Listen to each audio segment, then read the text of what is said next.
C'est parti.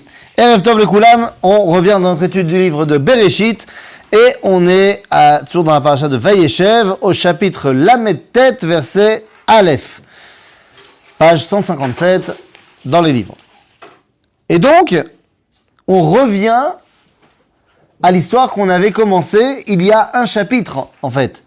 Vous vous rappelez, on avait commencé à parler de l'histoire de Yosef, et Yosef s'était donc retrouvé en Égypte, et tout d'un coup, la Torah avait complètement changé de sujet, et nous avait parlé de Yehuda. On avait mis le focus sur Yehuda, toute l'histoire de Yehuda. Et maintenant qu'on a terminé l'histoire de Yehuda, Yehuda est tombé, et Yehuda s'est relevé, alors maintenant, la dynastie royale est mise en place avec Peretz et Zarach, et donc maintenant on peut revenir à Yosef. Tu as vite en disant qu'il s'est relevé. T'as raison. T'as raison que pour l'instant on le voit pas. D'abord, non seulement je ne le vois pas, mais je vois autre chose. Je vois l'inverse. Finalement, il est dans le fait accompli. C'est-à-dire, Tamar lui met comme ça... Non, tu as raison. J'ai fait un raccourci. Deuxième chose, après cette relation, il n'a plus, en tout cas ce qui est marqué. C'est pas... D'accord. Pour quelle raison il n'a pas Non, qui te dit qu'il n'en a pas eu. c'est marqué. C'est pas marqué, je sais pas à chaque fois que... Marqué. Quoi? C'est marqué.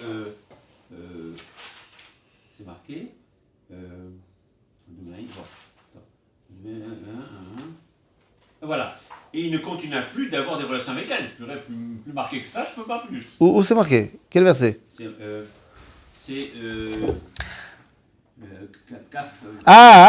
Oui, Kaf Vav. ויקר יהודה ויאמר צדקה ממני, כי על כן לא נתתיה לשלה בני, ולא יאסף עוד לדעתה. C'est-à-dire que, à ce moment-là, לא יאסף עוד, יש אומרים לא הוסיף ויש אומרים לא פסק. C'est l'inverse. Non, c'est l'inverse. Rashi te dit, c'est où il y en a qui disent qu'il ne l'a plus connue, ou il y en a qui disent qu'il n'a plus arrêté de la connaître. C'est-à-dire qu'il était tout le temps avec elle. Donc c'est pas aussi évident. Mais tu as raison que j'ai fait un raccourci. Ils ont un. Quoi? Ah, complètement. Maintenant. Hein? Celui que tu veux. Donc, c'est vrai que j'ai fait un raccourci. Effectivement, Yehuda va véritablement remonter dans la paracha de Vayigash. Mais, si tu veux, la dynastie de Yehuda est mise en place. Donc, on peut maintenant se reconcentrer sur l'histoire de Yosef. Yosef, donc, Urad Mitzrayma. Vayikneu Potifar Seris Paro Sar Atabachim Ish Mitzri Miyad Ishmaelim Asher Oridu Shama. Et donc, il s'est retrouvé sur le marché aux esclaves, normal, il a été vendu par les Ishmaélim. Et donc, Sarah Tabachim, Potiphar, va l'acheter. Sarah Tabachim, c'est le grand intendant de Pharaon, le ministre de l'Intérieur. Et donc, c'est lui qui va acheter Yosef. Alors, il y a marqué Miyad Ishmaélim. Mais c'est Miyad Ishmaélim, c'est-à-dire que, nos sages nous disent que Potiphar, il a demandé la Kabbalah. Il a demandé le ticket de caisse. Parce qu'il voulait voir d'où ça venait. Il dit, c'est pas normal que vous me vendiez un Yosef. C'est-à-dire, en général, je fais souvent du business avec vous, les Ishmaélim. Mais la marchandise que vous amenez, c'est pas de la marchandise de très très haute qualité. Et là, j'ai un mec, on voit qu'il vient d'une dynastie noble. Faudrait pas que vous l'ayez kidnappé, que j'ai après des problèmes avec les origines. Donc d'où il vient? Et donc les Ishmaélim, ils n'ont pas de problème, ils ont sorti la Kabbalah, et dit nous, on l'a reçu, on l'a payé au Midianim. Et il dit alors ça va. Bon, il est juste simplement très beau. Et donc, effectivement, Yosef détonne dans le paysage. Parce qu'il est beau gosse. Et sacrément beau gosse. Il a une amida. Vaï Hachem. Tu connais le phénomène de la cavalerie. C'est-à-dire La cavalerie, c'est ça. C'est-à-dire, on crée des échanges commerciaux entre deux sociétés, deux sociétés qu'on crée comme ça artificiellement, et on vend des choses qui n'existent pas. Et on achète tout ça pour blanchir de l'argent. C'est connu. Le fameux Ah, ça, toi, non? Je sais pas si là ils ont fait ça, mais le fait est que ça y est, maintenant Yosef se retrouve chez Potiphera. Le fait qu'il soit l'esclave du Sar à Tabachim nous montre bien quel va être son rôle. Il n'est pas l'esclave du Sar à Milchama ou l'esclave du Sar à Datot. Sar à Tabachim. C'est-à-dire que dès le début de son arrivée en Égypte, Yosef se retrouve être mêlé à la nourriture et à fait de nourrir les gens. La kalkala.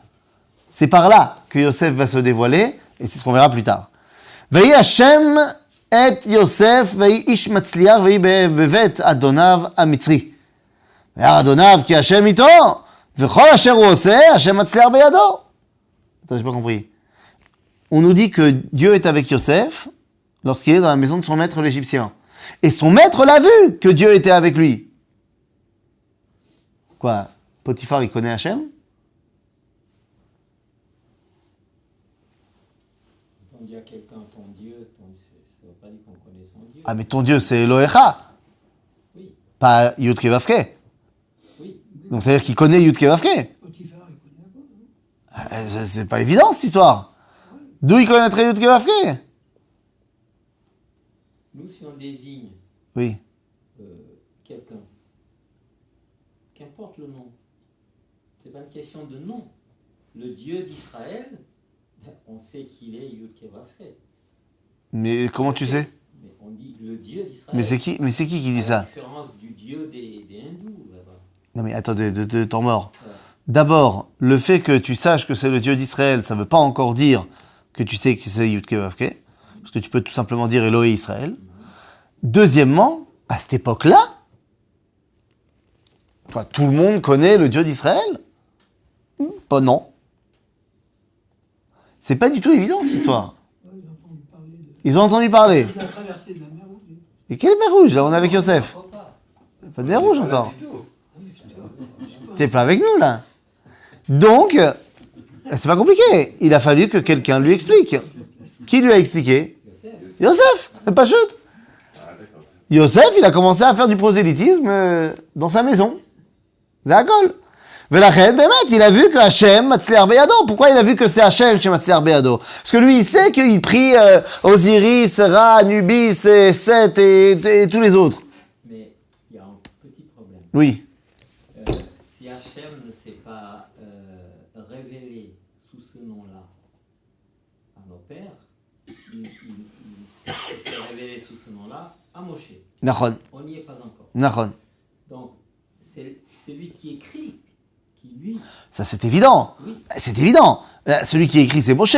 oui, Il y a une baya. lui il peut mettre. Mais, tout à fait. Et lui, il te dit que Potiphar, il a connu cette dimension-là, même s'il ne savait pas de quoi il parlait.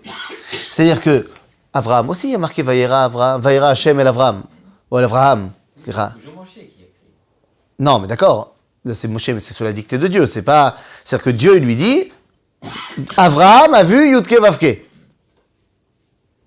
Bizarre. Alors, Rashi nous dira, Nachon, Dieu s'est dévoilé en tant que Yud-Ke Vav-Ke, mais Avraham n'en a compris que El Shaddai. Là, c'est pareil. Nachon, Yosef, Dieu s'est dévoilé en tant que Yud-Ke Vav-Ke. Yosef l'a pas compris comme ça. Moshe, qui vient plus tard, il dit, moi je vais te dire ce qu'il a vu. Il n'a pas conscience de ça. Pareil pour Potiphar. C'est bon. Celui qui écrit la Torah, il vient après, bien évidemment. Donc il voit que ça marche, que Yosef, ça vaut le coup d'avoir un Yosef chez lui. Eh oui. וימצא יוסף חן בעיניו, וישרת אותו, ויפקידהו על ביתו, וכל אשר יש לו נתן בידו. En gros, il l'a fait responsable de tous ses biens. PDG. Il est le PDG il est le Mankal Misrad Apnim. C'est lui le directeur du ministère de l'Intérieur. Ok? Ah, ça, c'est bien. ויהי מאז הפקיד אותו בביתו, ועל כל אשר יש לו, ויברך השם את בית המצרי בגלל יוסף. C'est-à-dire qu'il y a une abondance énorme due à Yosef, et tout le monde en est conscient. ויהי ברכת השם בכל אשר יש לו, בבית ובשדה. ויעזוב כל אשר לו ביד יוסף, ולא ידע איתו מאומה, כי אם הלחם אשר הוא אוכל, Vehi Yosef yefet toar veyefe maré. Yosef est au top. Potiphar lui a donné les pleins pouvoirs. Carte blanche, tu fais tout ce que tu veux. Tu vois que ça lui réussit. Sauf un truc. Il y a un truc que tu n'as pas le droit d'utiliser, c'est à lechem asher ani ochel. Et c'est quoi ce pain que je mange? Et à lechem asher ochel, quand on va voir quelques versets plus tard, on se rendra compte qu'il s'agit de sa femme. C'est comme ça qu'il appelle sa femme. À lechem asher ochel. Et ça, il dit non. Bon, sauf que, comme tu dis, bah ouais, ça me paraît évident. Donc pourquoi est-ce que c'est important qu'on le sache? Parce qu'en fait, ce qu'on va comprendre, c'est que quel est le problème de Yosef maintenant? Yosef est en Égypte et Yosef réussit en Égypte.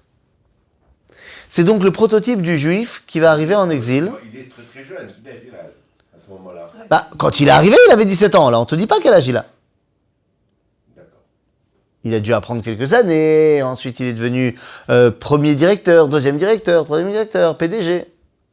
C'est-à-dire, puisque finalement, quand il va sortir de toute l'histoire, il va aller en prison et tout ça, machin. Finalement, il aura 30 ans quand il retrouve ses frères. 25 ans, 22 ans. Ouais, je sais pas, 20 ans, 21 ans. Comme jamais. C'est beau, hein? T'as un président de la France qui a 30, je sais pas combien d'années. Alors, je veux dire que Yosef, il réussit en Égypte. C'est le prototype du juif qui réussit Bagalout.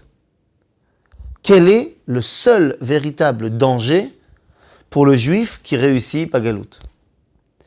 Le seul véritable danger, ce n'est pas sa réussite. C'est la Goya. Tout va tourner autour de ça. Parce que tant qu'il reste dans sa cellule familiale, membre de l'identité d'Israël, eh bien même s'il se perd en exil parce qu'il a plus d'argent et qu'il veut garder sa villa et tout ça, machin, il y a quand même quelque chose qui le rattache à la véritable identité d'Israël, et donc c'est pas perdu. Mais s'il tombe avec la Goya, c'est terminé.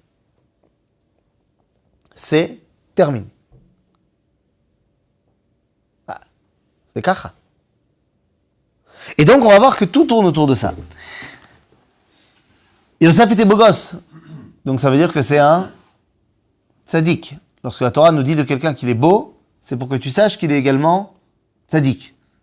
Et donc on nous dit, il est ויהי אחר הדברים האלה, ותישא אשת אדוניו את עיניה אל יוסף, ותאמר, שכבה עמי. Voilà. C'est pas compliqué.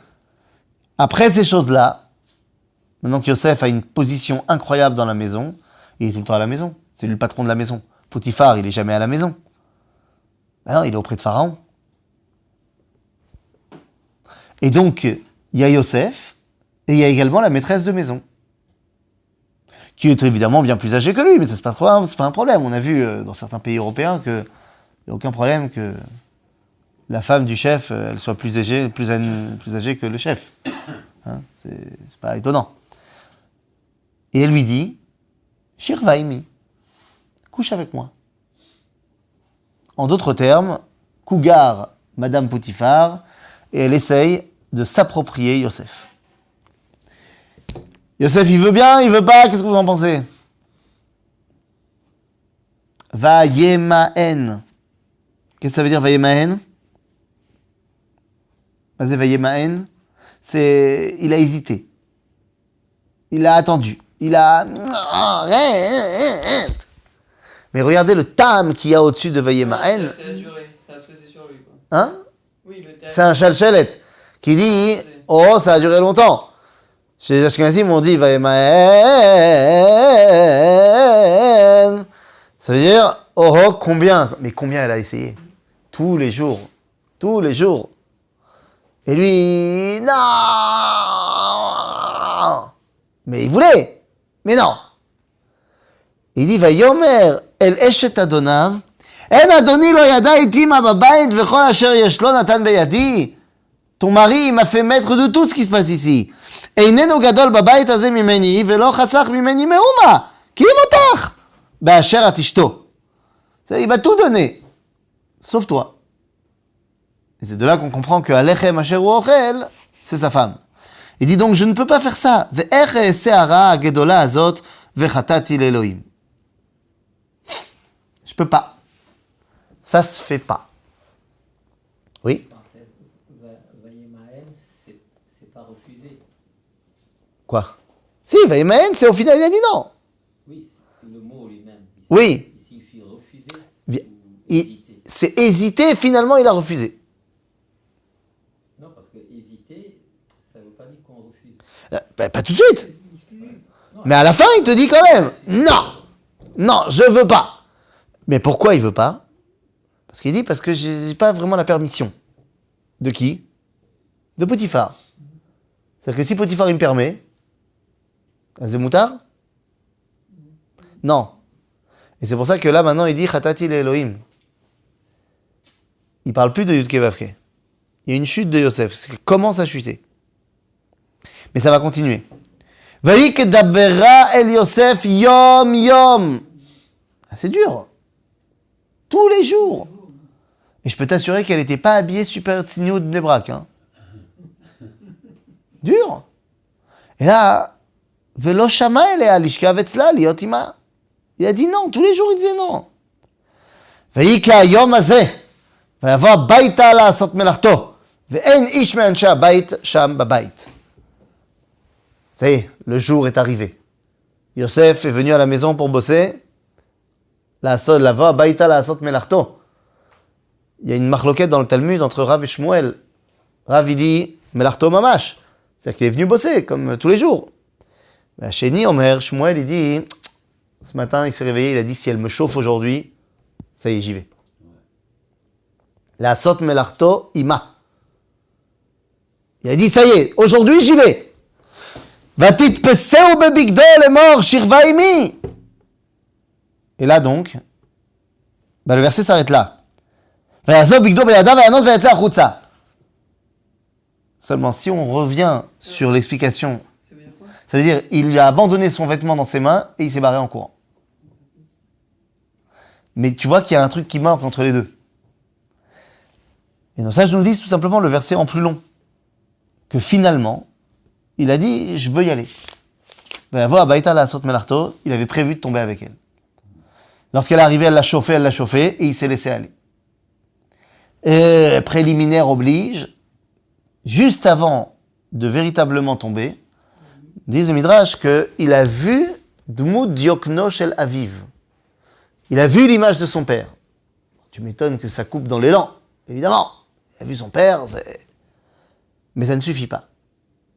Il a vu l'image de son père, et son père lui a dit, normalement, tes enfants doivent prendre part au Choshen.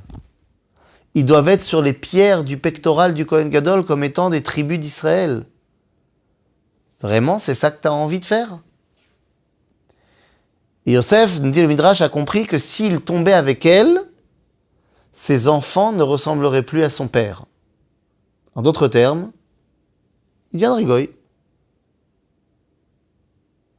Et donc il s'est repris. Et il s'est enfui. Pour ça, il a dû laisser son habit entre ses mains. Il s'est dû retrouver nu, en train de courir, pour ne pas tomber avec elle. Oui. Il n'a pas compris la prophétie alors. Pourquoi? C'est différents rêves. Non, ses frères. Non. Il s'incline devant lui. Et alors? Et c'est là au-dessus. Ça devrait quand même me faire penser que c'est pas ce qu'Hachem souhaite de lui. Donc, De quoi? De tomber avec la femme de Potiphar? c'est- Mais évidemment, mais dis-moi, est-ce que tu as entendu parler d'un copain à moi qui s'appelle Yetzer Hara? Avec la femme Potiphar, c'est mettre de côté. En tout cas, Mais évidemment que c'est mettre de côté. Aux différents rêves. Mais c'est sûr que c'est pas bien. Et c'est sûr que ça va à l'encontre de tout ce qu'il a vu, entendu. Mais t'as entendu parler d'un truc qui s'appelle le Yetzer Hara? Ah, Khadash Lecha? J'ai pas compris. On n'est pas dans notre monde, on ne connaît pas des gens qui ont eu une affaire, comme on dit en anglais, qui ont une aventure et qui savent bien que c'est pas bien. Non, je veux dire que. Quoi, non? Je me lave en feu. Je veux dire que. Bon, on va pas parler de. Mais je veux dire, tu as une profession.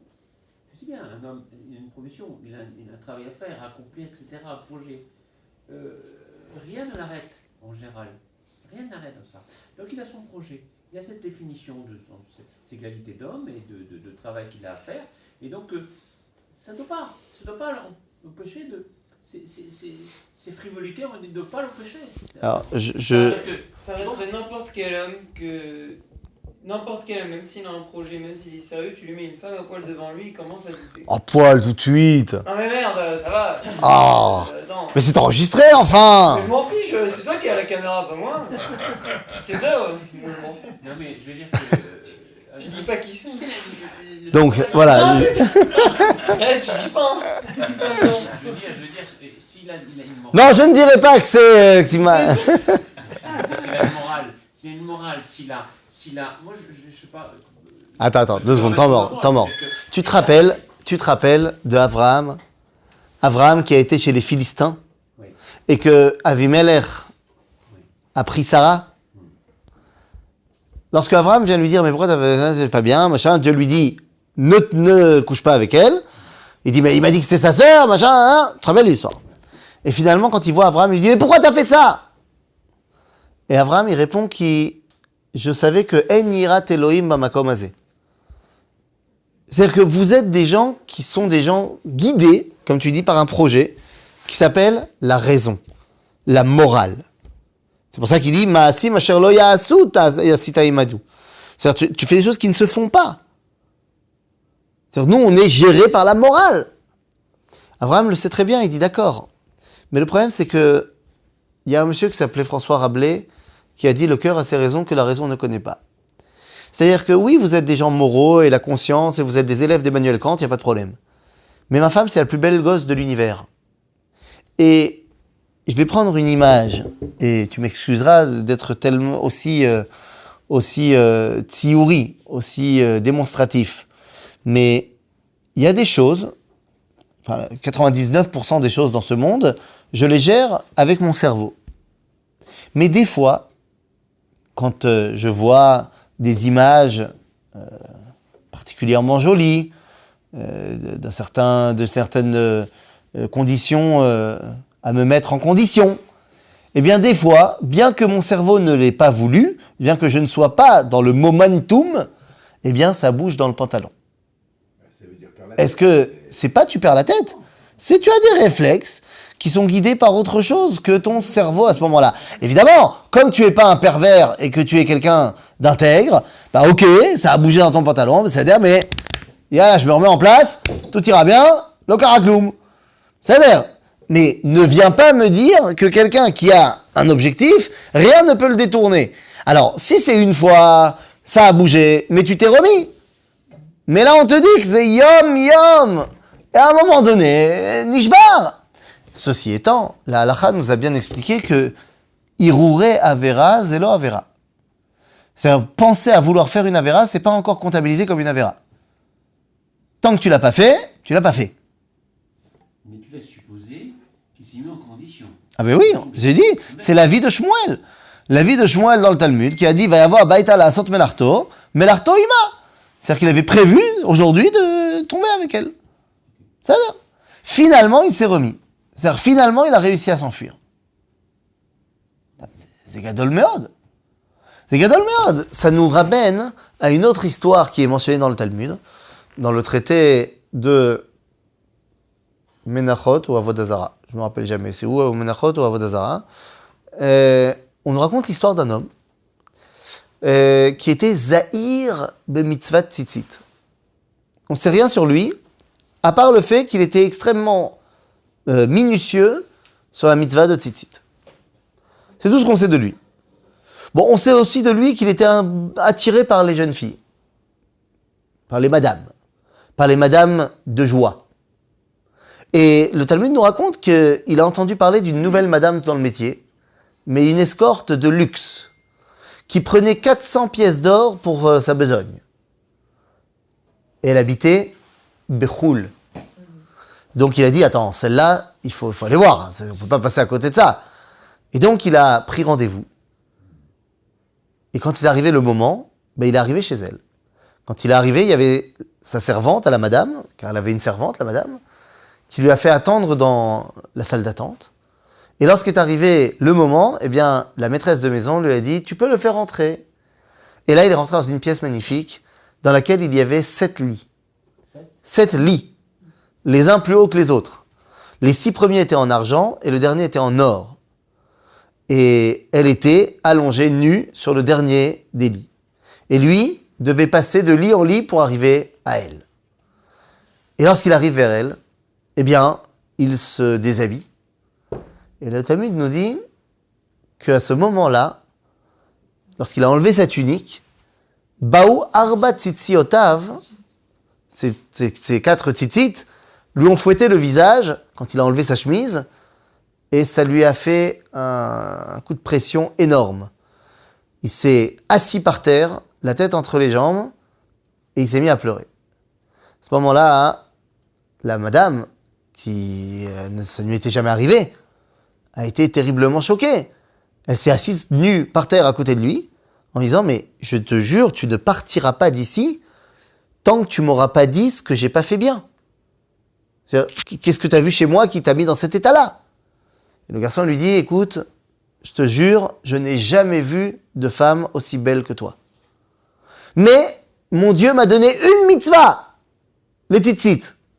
Et quand j'ai failli tomber avec toi et que ces tzitzit m'ont fouetté le visage, ils sont devenus comme des accusateurs. Alors je peux pas. Et il est parti. Mais sauf que juste avant de partir, elle lui a dit, je ne te laisserai partir que lorsque tu m'auras dit quel est ton nom, d'où tu viens, quel est ton Beth Midrash et quel est le rabbin qui t'enseigne la Torah. Une fois qu'il a donné les informations, il est parti. Elle a été chamboulée par l'histoire, elle a vendu tous ses biens. Le tiers, elle l'a donné à Rome, parce qu'elle était romaine. Le tiers, elle l'a donné aux pauvres, et un tiers, elle l'a gardé pour elle. Et les draps qui étaient sur le lit, qui finalement n'a pas servi, elle les a pris avec elle. Elle est partie en Israël, au Beth Midrash de Rabbi Chia. Il lui dit, Rabbi, dis-moi ce qu'il faut faire, je vais me convertir. Et là, le Rabbi lui dit, dis-moi ma fille, n'aurais-tu pas des vues sur un de mes élèves?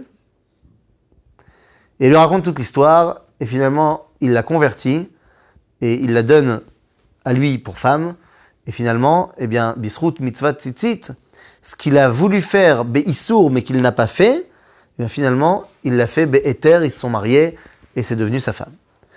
Parce qu'il avait une mitzvah, c'était un truc à lui, dans cette histoire-là. Chez Yosef, son truc, c'est l'appartenance au peuple juif. S'il tombe de ça, c'est terminé.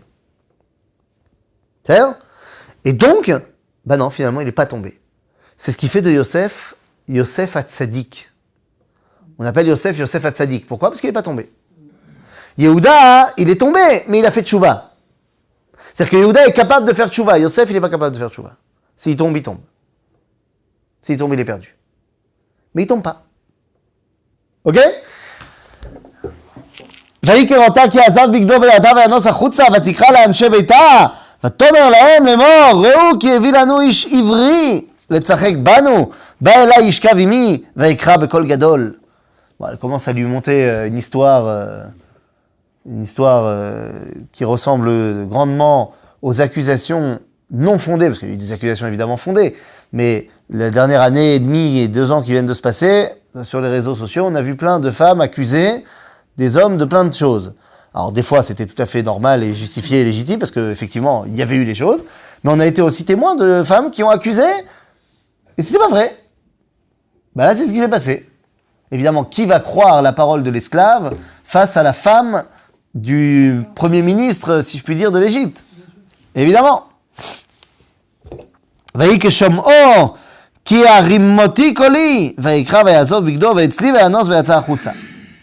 qu'elle dit aux gens, il a essayé, mais quand il m'a entendu crier, alors il est parti. Nounou. Belle version des faits qu'elle a donnée à la police en 3 exemplaires.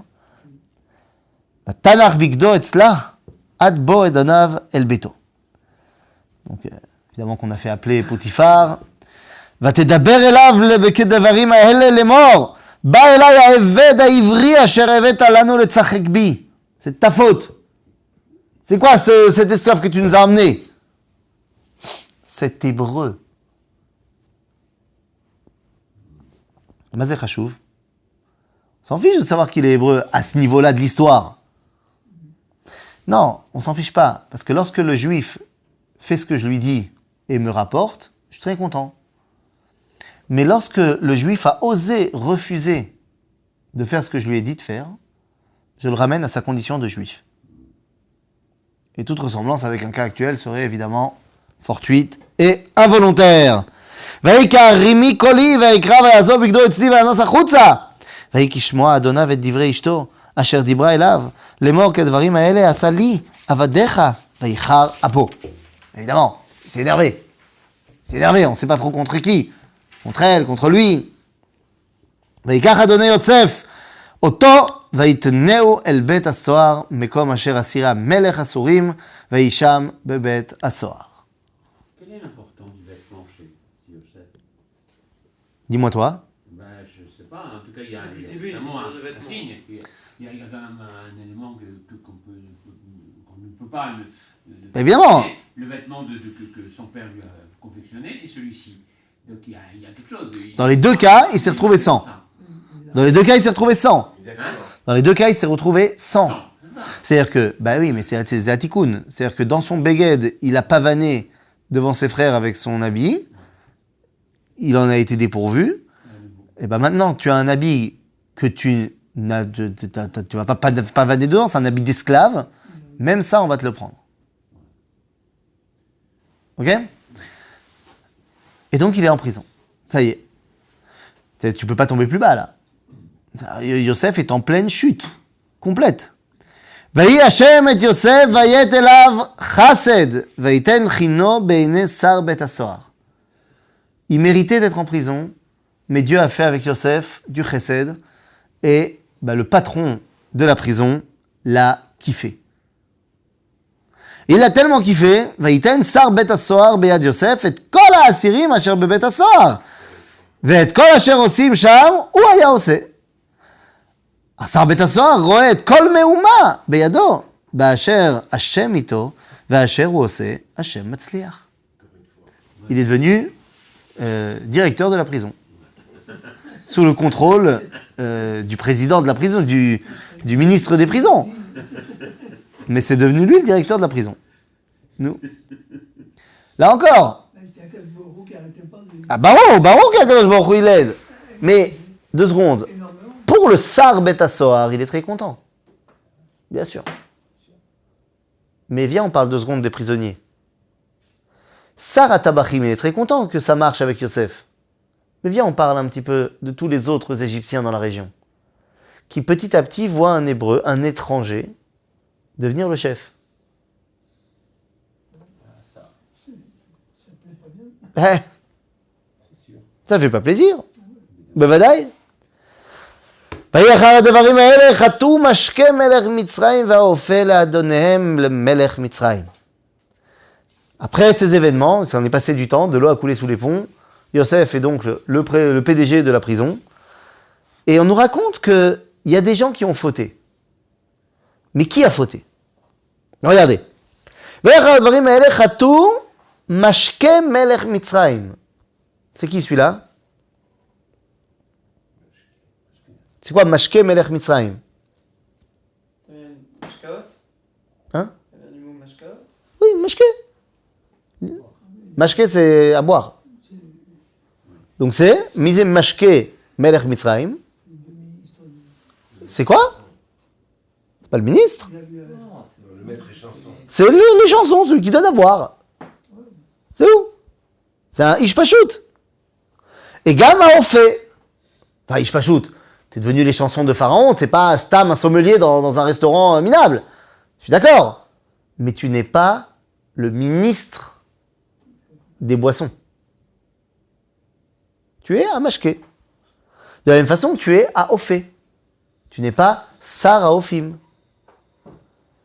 Les deux qui ont fauté, c'est Monsieur Mashké et Monsieur Ophé. Et à qui ils ont porté atteinte? À Melech Mitzrayim. D'habitude, comment est-ce qu'on l'appelle Melech Mitzrayim?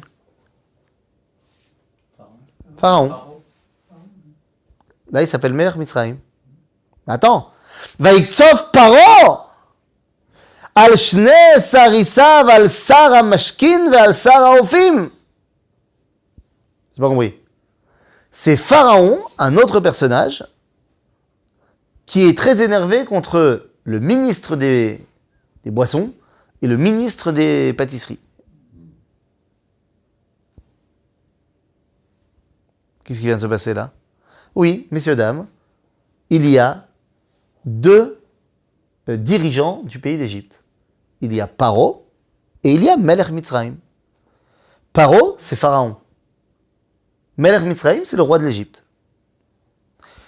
Très souvent, en Égypte, Paro ou Gam Melech Mitzrayim. Mais des fois, ça arrive dans pratiquement toutes les monarchies, que pour plein de raisons, le père, l'ancien roi Pharaon, est mort, et le fils qui va prendre la succession est trop jeune. Ouais, il y a un régent. Il y a un régent, Paro. Il y a un Melech Mitzrayim. Il est le roi, parce que son père était le roi. Mais là, tu vois que c'est deux identités différentes. Chez Moshe, chez Abraham, Paro, c'était Gam, Melech Mitzrayim. C'est-à-dire que de manière générale, c'est normalement, le roi de l'Égypte, c'est également le directeur du royaume. Mais comprenez que la dimension Paro, ça veut dire le chef du royaume. Melech Mitzrayim, c'est le roi. Pourquoi tu vois ça? Quoi? Qu'est-ce qui te fait... Ah, on va voir que à chaque fois que Paro il arrive, que ce soit ici, ou chez Moshe, ou chez Abraham, tu vois qu'il prend des décisions étatiques. Tu vois que c'est lui le patron du pays. Donc, Paro, j'ai pas de doute que son rôle, c'est d'être le chef du pays. Mazé Melech Mitzrayim. Melech Mitzrayim, c'est un Melech. C'est une appellation, il y a deux appellations pour le même chef. C'est souvent que ça revient. C'est-à-dire, je suis d'accord avec toi, quand le chef, il est les deux, alors il y a deux appellations pour le même chef. Et par exemple, chez Moshe, on va appeler Paro Melech Mitzrayim. Parfois on l'appelle le roi de Israël. Non, chez Moshe, les deux termes sont collés. C'est-à-dire que, Au moment où c'est pas connu. oui, mais dans la mesure où on l'a déjà appelé une fois en tant que collé, donc tu sais que c'est le même les deux. Que des fois, il utilise son rôle de Paro, et des fois, il utilise son rôle de Melech Mitzrayim. Ici, on te le présente dans deux versets différents, et on a vraiment l'impression qu'on parle de deux personnes différentes. C'est un Premier ministre et président, non? Par exemple, là en l'occurrence, je pense pas que c'est une question de Premier ministre. Tu vois d'ailleurs aussi que c'est pas les mêmes qui sont punis et les mêmes qui ont fauté. Qu'est-ce que ça nous apprend? 2 secondes, on va voir ce que ça nous apprend. Ceux qui ont fauté, c'est le Mashké et le Ophé. Ceux qui vont se retrouver en prison avec Yosef, c'est Sarah Mashkin et Sarah Ophim. C'est pas les mêmes. Qu'est-ce qui s'est passé avec le Mashké et le Ophé? Le Midrash, il va nous raconter ce qui s'est passé, que dans la coupe de Pharaon, il y avait une mouche, et que dans le pain de Pharaon, il y avait un caillou. Nous? Alors dis-moi, qu'est-ce qui leur est arrivé à ces deux Gugus? Ils sont partis. On n'en parle pas. Ils ont disparu. Ils ont disparu. On les a fait taire à tout jamais. Par contre, Sarah Ophim et Sarah Mashkim, qui sont responsables d'eux, eux, ils vont être punis. Ok? Alors regardez comment ça se représente dans les versets. ויקצוף פרעה על שני סריסיו, על שר המשקים ועל שר האופים, ויתם אותם במשמר בית שר הטבחים, אל בית הסוהר, מקום אשר יוסף אסור שם. ויפקוד שר הטבחים את יוסף איתם, וישרת אותם, ויהיו ימים במשמר. C'est une prison de luxe. Yosef est le serviteur de ces nouveaux arrivants. ויחלמו חלום שניהם, איש חלומו בלילה אחד, איש כפתחון חלומו, המשקה והאופה, אשר למלך מצרים, אשר אסורים בבית הסוהר. Attends, c'est המשקה? האופה? Je croyais que c'était Sarah Mashkin ou Sarah Tabachim, Sarah Ophim. Mais oui, mais à partir du moment où ils sont arrivés en prison, Ils sont plus Ils sont plus Sarah Mashkin et Sarah Ophim, ils sont redevenus Mashke et Ophé. Ok? ויבוא עליהם יוסף בבוקר וירא אותם והנה זועפים. וישע את סריסי פרעה אשר איתו במשמר בית אדוניו לאמור מדוע פניכם רעים היום? Qu'est-ce qui s'est passé les gars? ואמרו אליו חלום חלמנו ופוטר אין אותו. ואומר עליהם יוסף הלא לאלוהים פתרונים ספרונה לי. Vous avez rêvé les gars, moi j'ai un doctorat en rêve, c'est Dieu qui me donne les réponses, vas-y. Bon très bien. Ben, il s'appelle Sarah Mashkin. Ah, c'est Sarah Mashkin maintenant. Le capitaine. Il est arrivé en tant que Sarah. Parce qu'il a rêvé, parce qu'il va revenir, Sarah Mashkin. Même avant, quand il disait on a rêvé hier, il disait être sérissé. Non, Sérissé Paro, ça veut pas encore dire qu'ils sont Sar. Saris, ça veut dire qu'ils ont été castrés. Comme tous les serviteurs qui sont proches du roi. Pourquoi? Parce que le roi, il a un harem. Il est hors de question que les gens qui me sont proches, ils aient une chance d'être proches de mes femmes. Classique de l'époque. Alors, quel est le sens? Finalement, si je comprends bien, Yosef, ce petit échangeant, ce responsable divin et responsable des friandises, Nous? et tous les trois ont été mis dans la prison de Potiphar. Oui. C'est ça, nous sommes d'accord. C'est le grand intendant, Potiphar. Le problème, on dit Potiphar, on dit le capitaine des bouchers, on dit je sais pas quoi, le chef des bouchers, etc. Donc c'est trois et là, Non, Potiphar, c'est son nom. Non, Potiphar, c'est son nom. Attends. Ces trois éléments, Potiphar, c'est son nom. quand même, C'est- c'est trois distinctions particulières, c'est qu'il y a une raison. Mais évidemment, il a plusieurs rôles. Est-ce que c'est le même individu? Potiphar, c'est son nom. Son boulot, c'est d'être Sar Tabachim, le grand intendant de Pharaon. C'est-à-dire ministre de tout ce qui se mange dans l'Égypte. Et il est également responsable de la prison de Pharaon. Mais chef boucher, on parle. Quoi? Potiphar, c'est un chef boucher. Non, tabar, ça veut pas dire boucher. Ah bon. C'est l'intendant. Cuisinier, ça veut dire. C'est le chef, Sar Tabachim, ça veut dire, Tabachim, c'est le ministre de tous les cuisiniers. Viens, on traduit ça en français actuel. C'est le ministre de l'économie, de l'intendance de l'Égypte. C'est tout. Mais La personne la plus importante après Pharaon. on distingue trois appellations. Tout à l'heure, tu faisais la distinction entre deux éléments d'appellation, et donc tu disais c'est deux personnes différentes. Non mais là on nous dit que Potiphar ou Sarah Tabachim. Donc je peux pas. C'est-à-dire, j'ai compris qu'il y avait un prénom et il y avait un rôle. Là, on me donne deux rôles différents, donc c'est pas la même chose. Ok, Potiphar c'est pas un titre, c'est son nom. Ok. Et donc, eh bien, nos deux amis vont commencer à balancer leurs rêves. Parce que Yosef, c'est un rêveur. Seulement, vous savez bien que le rêve, c'est la façon dans le livre de Bereshit que Dieu a de se dévoiler. Donc, Yosef, c'est tout à fait normal qu'il rêve, il est hébreu. Cette qualité d'être capable de rêver, il l'a reçue de son père, qu'il l'a reçue de son père, qu'il l'a reçue de son père. Qu'il avait reçu de son père, de son père, de son père, de son père, jusqu'à Ever, qui avait déjà prophétisé en appelant son fils Peleg. En d'autres termes, que Yosef y soit rêveur, c'est-à-dire prophète, ça ne me choque pas. Mais ces deux Égyptiens, eh bien en fait tu te rends compte que c'est contagieux. C'est le corona rêveur. C'est contagieux d'être hébreu. C'est-à-dire que Yosef, là où il est, il rêve. Dans la maison de son père, tout le monde rêve, donc c'est pas un problème. Quand il arrive en Égypte, là où il est, les gens commencent à rêver aussi. Et on va voir que quand il va sortir de la prison, qu'il va aller chez Pharaon, lui aussi il rêve. C'est-à-dire que lorsqu'il y a l'hébreu dans l'histoire, Dieu se dévoile. Dieu se dévoile. Mais, sauf que tout le monde n'arrive pas à le comprendre, et donc on va voir l'hébreu pour savoir qu'est-ce que ça veut dire. Et quel est le grand problème, la grande frustration du monde, c'est lorsque l'hébreu, il dit « je ne sais pas ce que ça veut dire ». Lorsque le monde attend de l'hébreu une réponse, et que l'hébreu ne parle pas.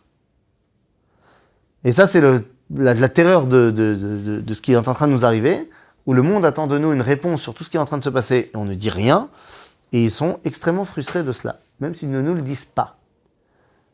T'inquiète pas, Yosef, lui, il sait quoi répondre, et qu'est-ce qu'il va répondre? Eh ben ça, on verra la prochaine fois.